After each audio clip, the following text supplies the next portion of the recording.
Twitching, जिसको आसान लफ्ज़ों में बोलते हैं कि पट्ठों का फड़कना, ये जिस्म के किसी भी मसल ग्रुप में हो सकता है, लेकिन मोस्ट कॉमनली लोग परेशान होते हैं जब ये आँखों के गिर्द हो या टाँगों के अंदर हो।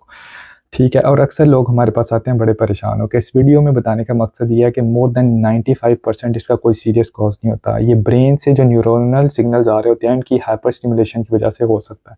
तो इसकी बहुत कॉमन रीज़न्स हैं, जैसे कि आप बहुत ज़्यादा काम कर रहे हैं, टायर्डनेस का शिकार हैं, या बहुत ज़्यादा स्ट्रेस का शिकार हैं, ठीक है, या एंग्ज़ायटी से आपको एंग्ज़ायटी रहती है, ठीक है।